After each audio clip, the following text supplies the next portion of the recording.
रोशनी करने का मतलब ये नहीं होता कि तुम जिसको पर्दा चाहिए उसको भी बेपर्दा करो। आज भोजपुरी हमारे जिस नगर पे निकल चुकी है, लेकिन हमारे गार्जियन भोजपुरी के प्रोधा, भोजपुरी के कुछ संस्कार से जिंदा है कि जिनकी वजह से आज भी जानी जाती है कि नहीं भोजपुरी में गीत संगीत अच्छा होता है। नहीं तो आज की युवा पीढ़ी से अगर बहुत सारे पुराने गीत अगर महेंद्र मिश्र से लेकर भिखारी ठाकुर को दे दिया जाए तो कहेंगे ये किस युग का गीत है। लेकिन आप जैसे बुजुर्ग हैं हमारे बीच जो कि एक जवान की तरह आप लोग खड़े हैं दिल से आपसे। हम एक बुजुर्ग तो नहीं है, क्योंकि देखिए जिसके अंदर गीत और संगीत की शैली जगती हो, जो व्यक्ति हमेशा साधना में लीन रहता वो कभी बूढ़ा नहीं हो सकता है। ये देखकर विष्णु ओझा जी को लगता है। मैं चाहता हूँ कि इनके लिए एक जोरदार ताली और पूरे दमदार ताली बजाकर स्वागत कर लिया जाए। बात अच्छी हो तो उसकी हर जगह चर्चा करो, है बुरी तो दिल में रखो फिर उसे अच्छा करो।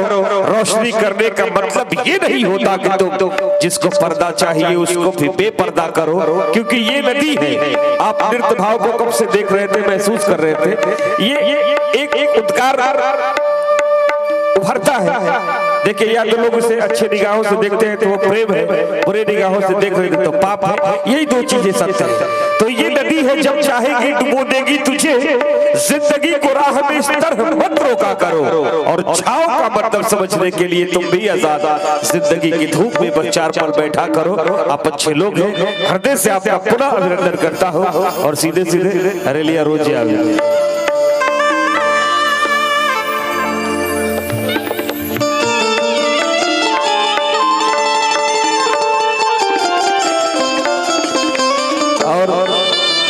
देखिए विष्णु भैया की एक विशेष फरमाइश है कि सिमरन जी को मेरे गाने पे खड़ा करा दिया जाए। नहीं ये जानते हैं, देखिए हम लोग सारे लोग कलाकार हैं, अच्छे लोग हैं, तो हम लोग कद्र करते हैं कला उसको देखना ही नहीं। ये भूल जाना है कि हम किस परिवेश में है, किस ड्रेस में है, इस पे ध्यान नहीं देना है। नहीं आ जाओ बरेलिया रोज आवे, कोई दिक्कत नहीं है। हम लोग आज माँ के दरबार में है, घर पे बैठे हम लोग हैं, तो इसलिए कोई दिक्कत ही नहीं है। सिमरन के लिए एक जोरदार ताली बजाकर स्वागत कर लिया जाए। बड़ी अच्छी नायिका, अनगिनत एल्बम से इनके नाम है। आ जाओ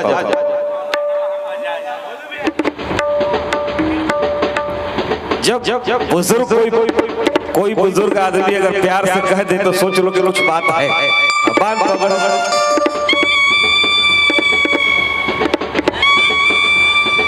भैया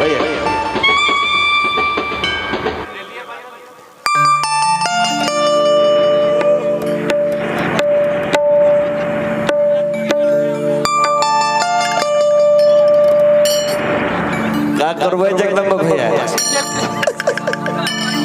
पैसेंजर कृपया यात्रीगण कृपया ध्यान दें।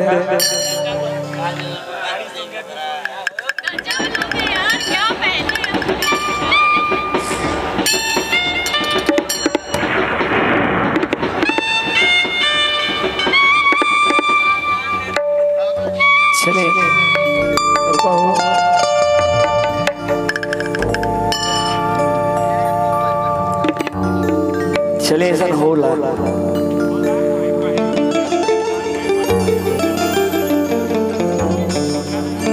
आज सिमरन जी देखे खातिर आई रही है। तनिया जी के साथ आई थी, लेकिन कलाकार वो कहीं जब जाला तो एगो दूगो तीनगो चारगो पांचगो कितना बर्दाश्त करे। देखे की इच्छा हुई है जना, आग्रह को आपने स्वीकार किया, बहुत बड़ी बात है।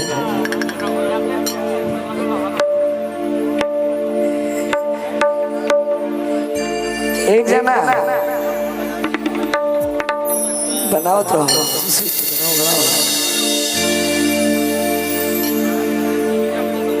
एक जना जो बाहर जाए लगले तो स्टेशन के बगल में डेरा रहे। से कहले कहीं गाड़ी चीनी लो, यही से जाए 10-15 दिन में वापस आ जाए। 10-15 दिन बीत जाता, नहीं घना क्रोधित हो जाता। बाकी मान ली कि गलती केहू के आ सजाए केहू के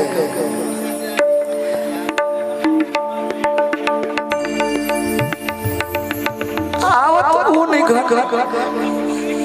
क्रोधित भइल बड़े रेलगाड़ी पर भाव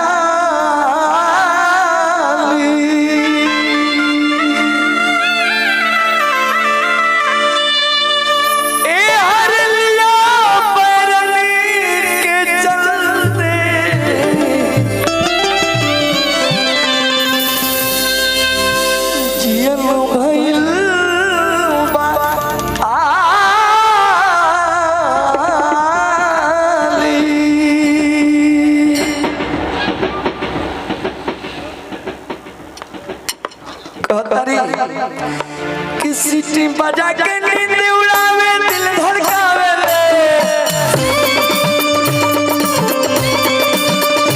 बजा के नींद उड़ावे दिल धड़कावे बजा के नींद उड़ावे दिल धड़कावे यारो से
अभिनंदन बंदन ना भाव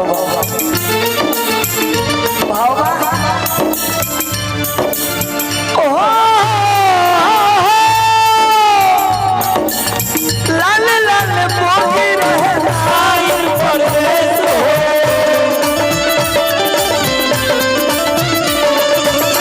लिखे रहे पढ़ने हो बनारस परदेश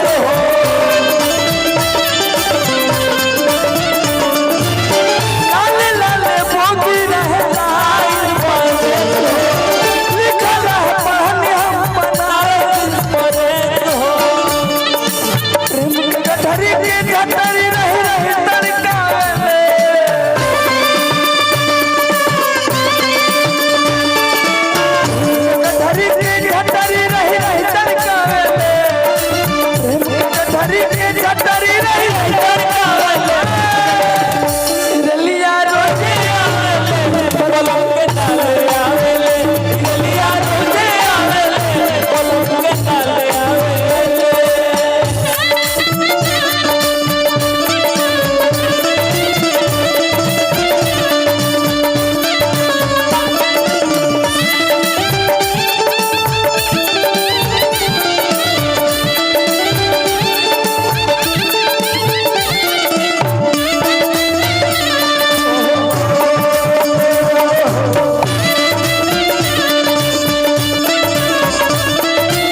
ढेर सारा पुरस्कार बा।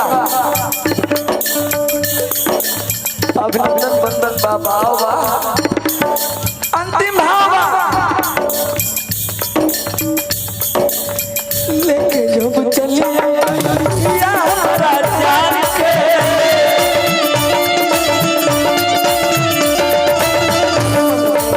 कर तर का ताकत पान के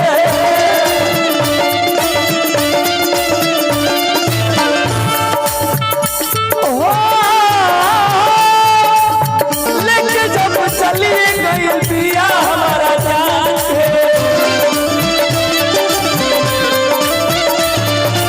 मन में आवे कर तर का ताकत पान के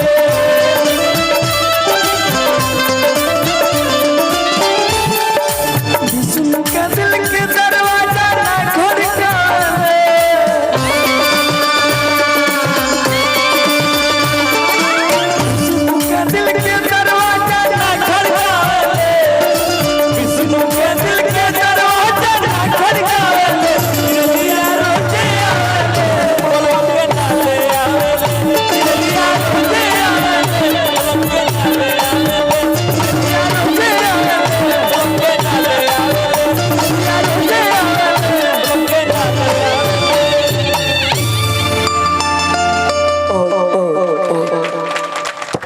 थैंक यू। बहुत बढ़िया। देखिए पुराने लोग बढ़िया चीज के परख कर सकते, लोग बात बता देते तो गार्जियन बैठे बैठे रहा नहीं गया था। देखिए अंदर से जब जो शुमाल किया तो उन्होंने कहा कि नहीं तो उठाया जाए उनको। तो मैं आपकी क्या कहते हैं वो जो नजर है उस तेज नजर को दिल से प्रणाम करता हूँ। हार्दिक अभिनंदन वंदन स्वागत है। और विष्णु भैया के लिए और सिमरन के लिए दोनों के लिए जोरदार ताली बजाकर स्वागत कर लिया जाए। देखिए जितने लोग हैं बड़े मन से आप लोग सुन रहे हैं, मैं सभी का दिल से हार्दिक अभिनंदन वंदन स्वागत करता हूं। आज हमारा युग काफी उपलब्धि किया है, हम लोगों ने काफी विकास किया है। दिल से आप सभी का हार्दिक अभिनंदन वंदन स्वागत करता हूं। के जी को जैसे कि आदेश हो रहा है कि बुलाया जाए, क्योंकि अब जितने लोग हैं थोड़ा सा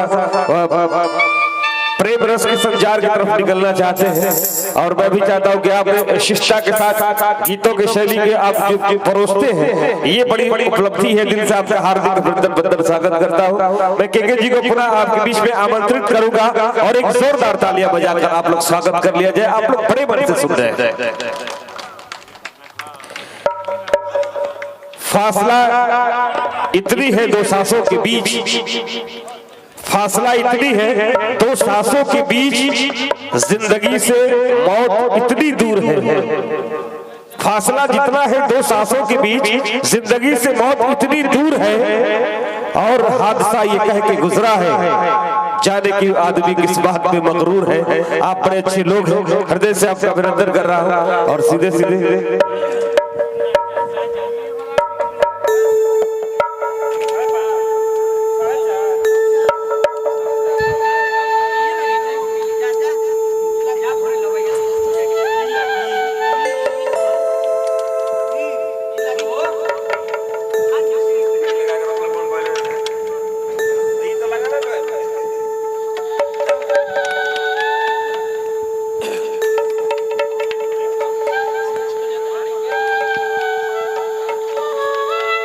तानिया जी सिमरन जी दोनों लोगों का दिल से अभिनंदन करता हूँ। नहीं भी बुला नहीं रहे, बता रहा कैसेट इनके नाम है। बहुत सारे एल्बम्स जिसमें सुपर डुपर हिट आप लोगों ने प्यारा आशीर्वाद दिया। जाए चंदा ले आवक खबरिया, जिसको आप लोगों ने काफी प्यार दिया है। आप उसमें अच्छी नायिका के रूप में नजर आए, मैं दिल से आपका अभिनंदन करता हूँ। गुलाम अली जी लगा नहीं बिंदी बटे हम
जाइए।